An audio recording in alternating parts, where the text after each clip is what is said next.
ओम शांति।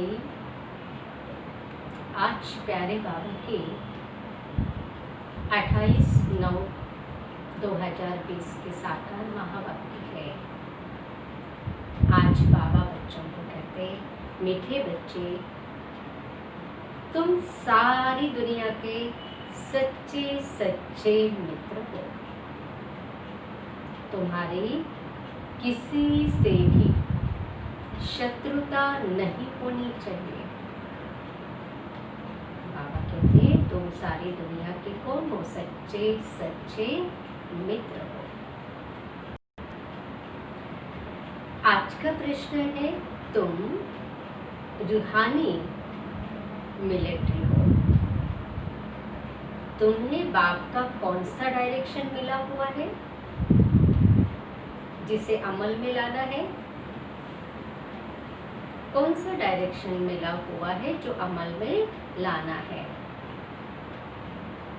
रूहानी मिलिट्री को कौन सा डायरेक्शन मिला हुआ है? उत्तर है, तुम्हें डायरेक्शन है कि बैज सदा लगा कर रखो। कोई भी पूछे यह क्या है, तुम कौन हो, तो बोलो, हम हैं सारी दुनिया से काम की अग्नि को बुझाने वाले फायर ब्रिगेड।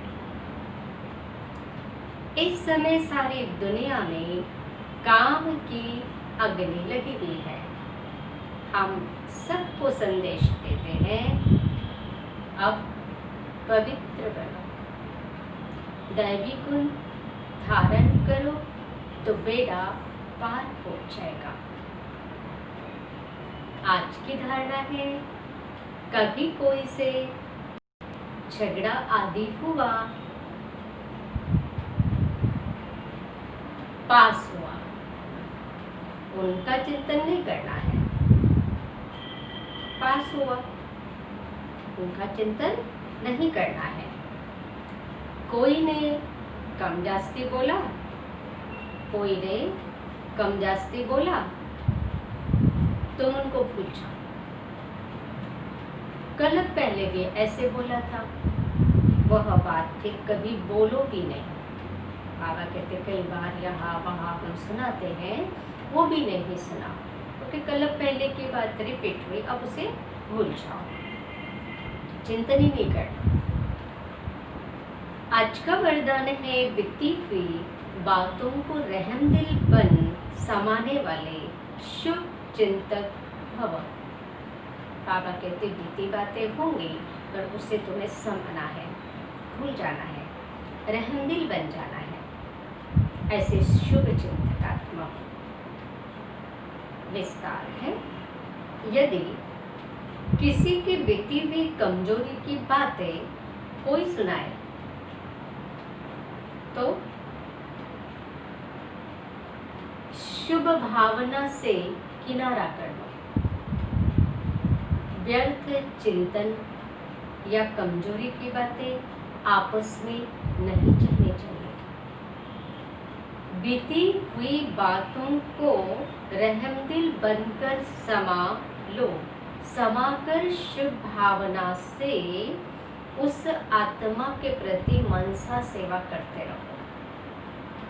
भले संस्कारों के वश कोई उल्टा कहता, कहता या सुनता, तो उसे परिवर्तन करो।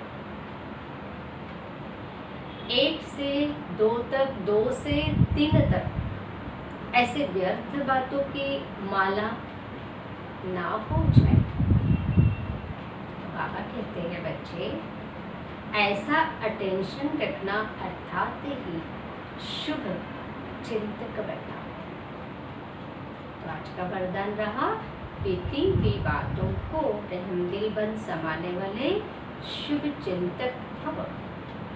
स्लोगन, संतुष्ट मने बनो तो प्रभु प्रिय, लोकप्रिय और स्वयं प्रिय बन जाएंगे। संतुष्ट मणि बनो तो प्रभु प्रिय, लोकप्रिय और स्वयं प्रिय बन जाएंगे। अच्छा मीठे मीठे सिक्की लगे बच्चों प्रति माता पिता बाप दादा का याद प्यार और नमस्ते। हम बच्चों की रूहानी बाप को नमस्ते, याद प्यार। ओम शांति।